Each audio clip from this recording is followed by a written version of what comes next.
لیکن پاکستان کا most popular leader Imran Khan, جس کی نہ تصویر چلا سکتے ہیں نہ اس کا نام لے سکتے ہیں، اگر آپ نے تنقید بھی کرنی ہو تو اس کا آپ نام نہیں لے سکتے۔ اور افسوس سے کہنا پڑتا ہے کہ اس وقت جو ایک سپر پاور ہے راولپنڈی میں، جس کا نام اسٹیبلشمنٹ ہے، اور تمام مقتدر طبقے، حلقے، ادارے، لا انفورسمنٹ ایجنسیز اور ہمارے خود جج صاحبان ان کے آگے سر نگو ہیں، اور وہاں سے صرف جو احکامات اور فیصلے ملتے ہیں اس کی ایگزیکیوشن میں صرف وہ اپنا رول ادا کرتے ہیں۔ آج میرے دوستوں نے اس سے پہلے کہہ دیا، 10 دفعہ عدالتیں ضمانتیں دیتی ہیں، لیکن عدالتیں یہ کہنے پہ مجبور ہوتی ہیں کہ آپ نے اگر واقعی رہائی چاہیے تو آپ ایک پریس کانفرنس کیجئے اور باہر آ جائیے۔ الرحمن الرحیم، مختصر سے الفاظ میں اب گفتگو کرنی پڑے گی، تو اس لیے میں پوری کوشش کروں گا کہ مختصر ہی بات کروں۔ پچھلے سب سے پہلے تو میں زبیری صاحب کو، ان کی ٹیم کو اور سپریم کورٹ بار سے شکر و مبارکباد پیش کرتا ہوں کہ آپ نے آج بالآخر یہ تحریک چلانے کا فیصلہ کیا، اور آل پاکستان لائرز کنونشن جو اس سے پہلے بھی رکھا تھا اور اب دوبارہ اس کی تشہیر کے لیے to protect, defend and preserve the constitution, rule of law and human rights کے حوالے سے آپ نے یہ آج جو کانفرنس رکھی ہے، جو کنونشن رکھا ہے، میں آپ کو مبارکباد پیش کرتا ہوں۔ میرے دوستوں، جب آئین زندہ تھا تو ایک دفعہ مجھے یاد ہے کہ حامد میر صاحب کے شو میں بیٹھا تھا تو مجھے کہا گیا کہ الیکشن نہیں ہو رہے، تو میں نے کہا کہ میں پریزیڈنٹ صاحب آج ہائی کورٹ بار سیشن سب سے پہلے پٹیشن فائل کروں گا، اور آپ کو میں یہ مخاطرے دیتا ہوں کہ 90 ڈیز میں ہر حال الیکشن ہوگا، ہمارے ملک کا آئین ہے۔ انہوں نے کہا چلے دیکھیں۔ پھر ہم نے اس آئین کی عملداری کے لیے، زبیری صاحب میرے وکیل تھے، ہم نے پٹیشن فائل کی، اور اس کا اتفاق سے یکم مارچ کو فیصلہ بھی آ گیا۔ ہم نے کہا دیکھا، ہم نے فیصلہ لے لیا، تو ہمیں کہا گیا پھر بھی الیکشن نہیں ہو گئے۔ پھر پتہ چلا کہ الیکشن کمیشن آف پاکستان نے اس 30 اپریل کے دی ہوئی ٹارگٹ کو 8 اکتوبر میں کنورٹ کر دیا۔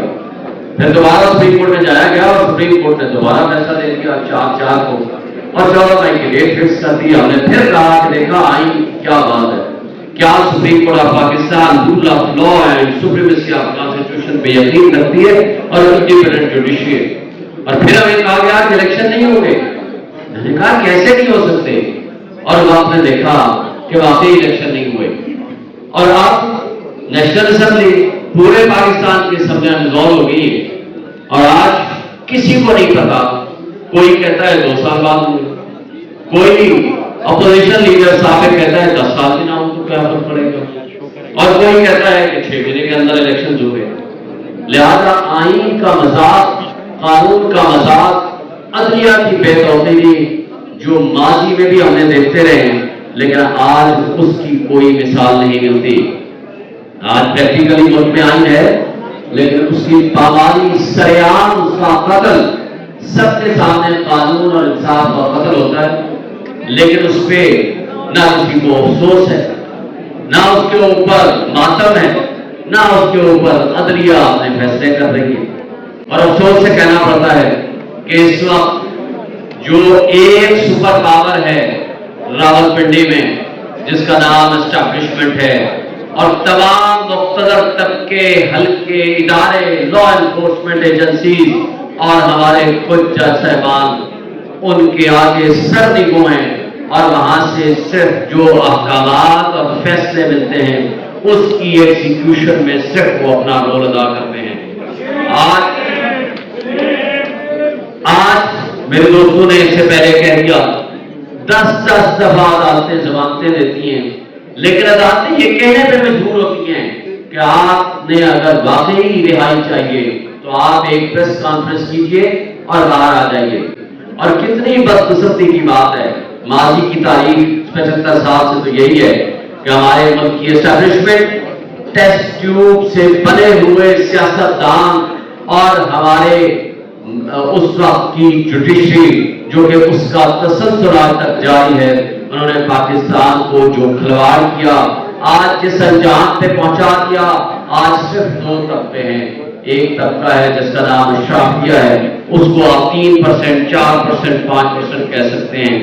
اور دوسری عوام ہے جس میں آپ اور میں ہیں. وہ فیصلے بھی وہ کرتے ہیں. اور پاکستان میں UNDP کی رپورٹ کے مطابق تقریباً $18 بلین سالانہ وہ اشرافیہ جس میں حکمران، جس میں ہمارے ججز، جس میں جرنیل، جس میں سول بیوروکریسی اور ملٹری بیوروکریسی شامل ہے، وہ مفت برآمد دیتا ہے $18 بلین. اور اس کے بدلے میں